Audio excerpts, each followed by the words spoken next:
This episode of The Construction Record is brought to you by the Greater Toronto Sewer and Water Main Contractors Association. Clean water, our goal, our future.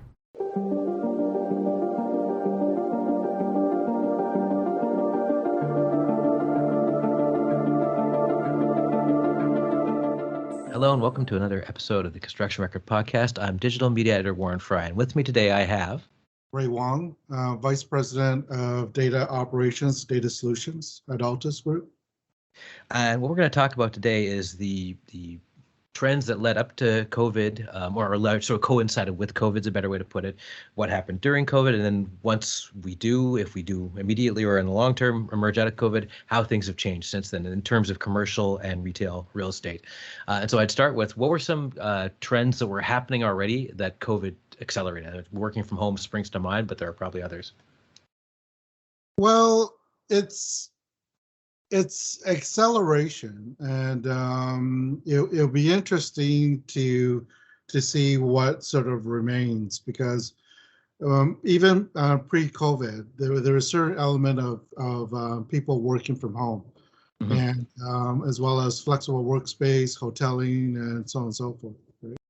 And there was a strong need by companies and employees to want to collaborate and be able to be seen by senior managers and to advance their career. So all that was sort of happening before. When COVID hit, it came into the quick realization that people can be sort of very productive at mm-hmm. home as well as in the office, especially when we started to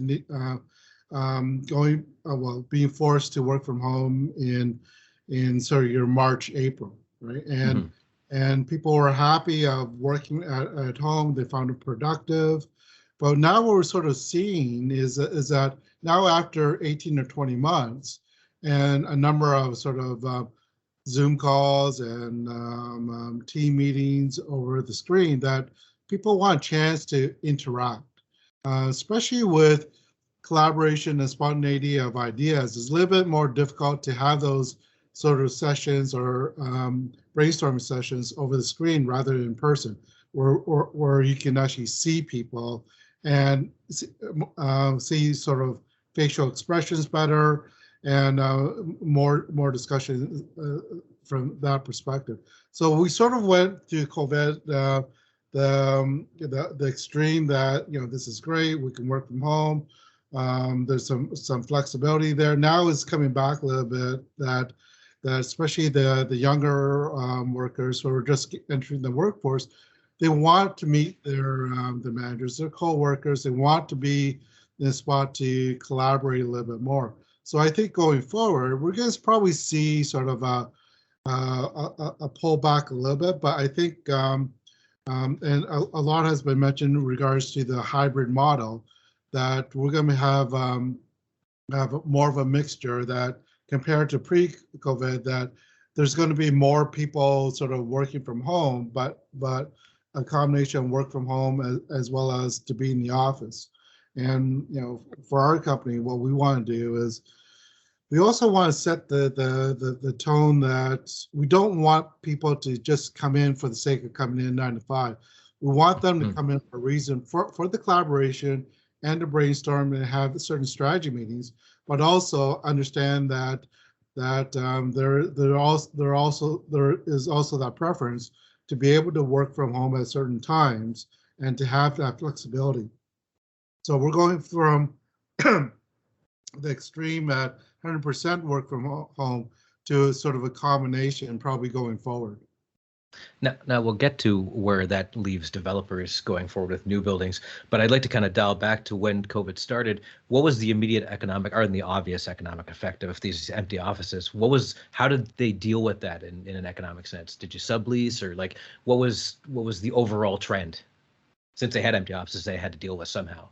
Well, certain companies that, especially U.S. companies or foreign companies, that did not occupy their space yet. We saw some lease cancellations. We saw, especially in the first couple of months with with the success of working from home, with a number of companies sort of subletting their space. And that came on the market and caused vacancy rates in places like Toronto and Vancouver to increase significantly. Because you have to remember, Toronto downtown had a less than 4% a vacancy rate. Same thing with Vancouver, and that quickly ballooned up to about between 8 and 10%, and that, not in addition to the sublet, that was also due to some completion of some office buildings. So the change was some companies were making rapid adjustments with respect to putting their space on the market and trying to sublet it to offset some of the costs, especially if nobody was using the space. So it gave a lot more choice for tenants looking for space in the marketplace, whereby a few months ago they didn't really have that choice. But what we're seeing now is that some of that sublet space, when we look at some of the numbers that we're seeing as sublet as a percentage of available space in Vancouver, actually starting to come down a little bit, right? And that's a combination of some of those companies that initially put their office space on the market for sublet, taking back that space, realizing that because of certain certain COVID protocols, that they actually need that space to enable social distancing, hoteling, and proper sort of safety measures that they needed that space that they're trying to sublet. But there are some cases where companies have decided to, we don't need this space, is the work from home, we'll just have smaller premises, and some of that sublet has been leased up by other companies, and some companies have adjusted. But we're still waiting on a lot of those companies to make their decisions regards to how much space they need. So we've been hearing anywhere from 10 to 20, 30% reduction in space based on the function of the office space and whether or not people need to come back in or not.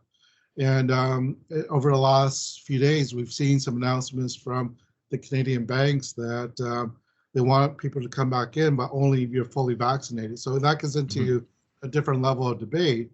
But we're going through a bit of that transition, and part of it is companies are still trying to figure the things out.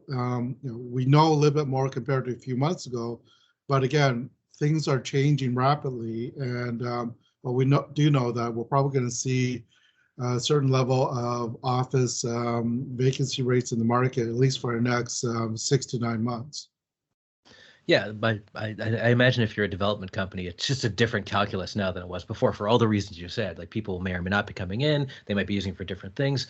That's just radically different than what they had to think about, say, 2 years ago. So almost, or 3, I guess. So how does a company that's looking to build an office building or retail, what are the factors they have to actually deal with now? Well, with the newer buildings, they have the advantage of being new, adopting the newest technology, especially on HVAC system and automation of lighting and sensors to allow buildings to be more efficient. And in Canada-wide, there's close, there's slightly over 20 million square feet of office buildings under construction. Now, in Toronto alone, there's about just slightly over 10 million. Vancouver, slightly over 6 million square feet, and nobody has really canceled their leases, and there's still a certain level of occupancy. Like 65% of the space under construction in Toronto has already been pre-leased. In Vancouver, it's slightly less, just over 53% have already been pre-leased. So the newer space allows for companies to adapt more easily for some of the safety protocols being in place.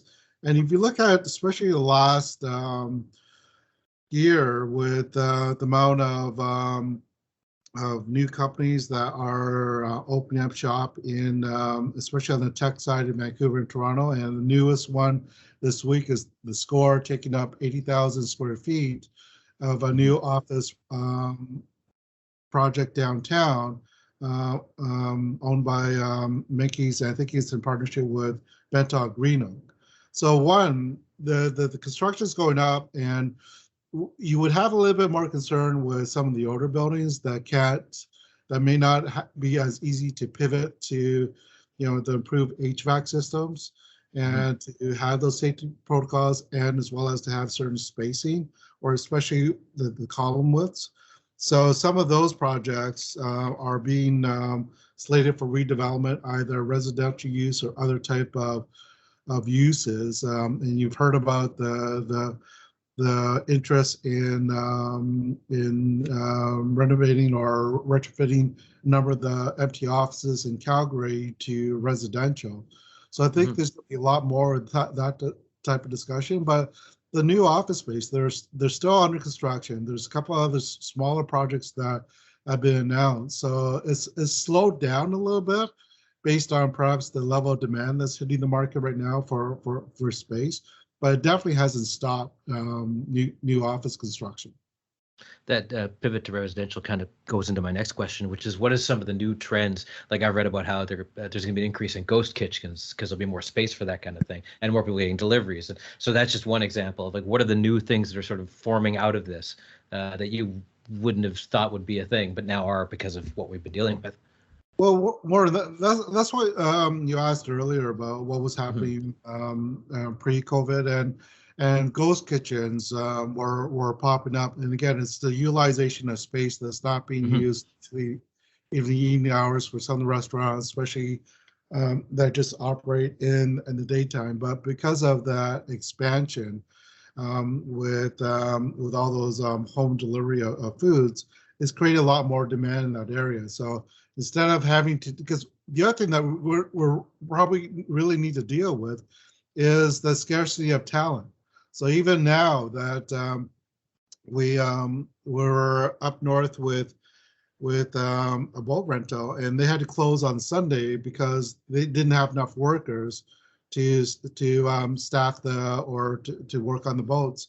So I think going forward, that's going to be another issue with finding people to be able to work in these premises. So you can have the ghost kitchens that you don't have a dining room, so you don't have to hire waitress and waiters, and just focus on the kitchen and the takeout portion, which I don't think is going away.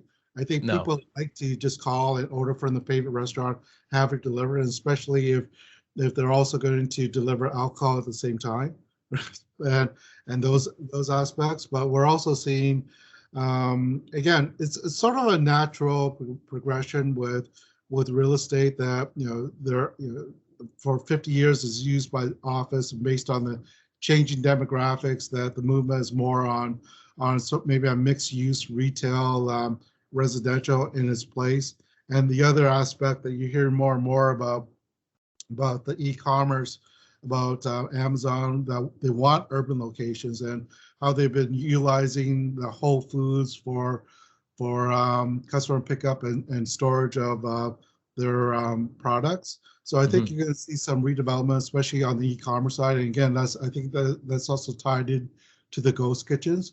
But I think we're going to see an evolution, and that's the whole aspect with some of the office buildings, especially the older office buildings that have sold in the past 12 to 18 months in downtown Toronto at a very low cap rate. It's not based on the existing use, but it's based on the next use, on the redevelopment in 5 or 6 years. But people wanted to be able to secure those locations for future development. Again, trying to add value to that site down the road, and they're willing to pay a premium today to have that control in 5 or 10 years when they're ready to build, or when the market's ready to accept those type of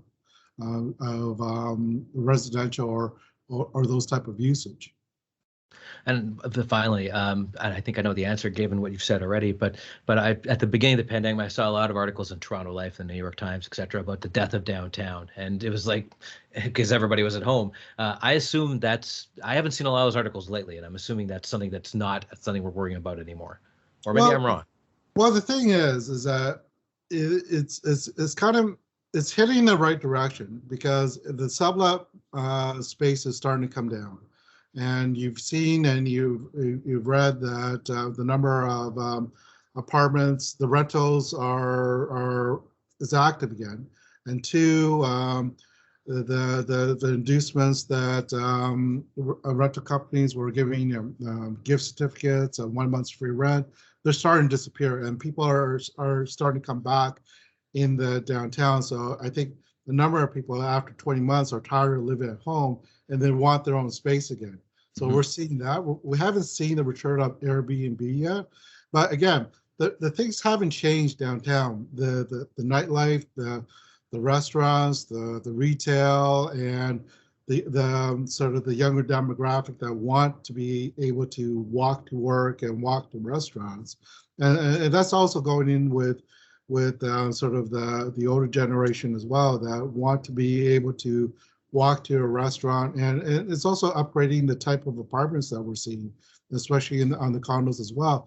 That is more sort of higher end finishes with granite countertops and so on and so forth. So it's almost raising some of the level of definitely raising the various amenities being offered in these places, but definitely with the improved finishes that people are looking for in apartments and as well as the residential and urban areas. So I think we're starting to come back a little bit in that area.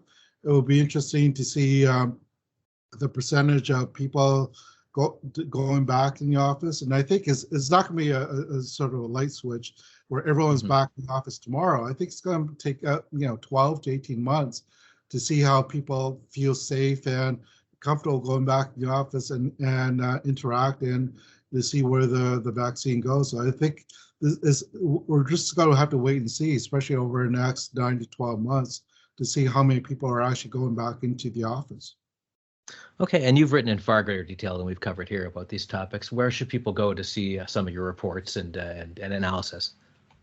Our altusgroup.com website can access our insight reports as well as our different products, that data products that we offer our clients for them to be able to strategize and understand where the market's headed. So everything we discuss is based on the data that we collect and as well as the market forecast and analysis we provide. Okay, Raymond, thank you very much. Thanks, Warren. This episode of The Construction Record is brought to you by the Ontario Sewer and Water Main Construction Association. Clean water is everybody's business.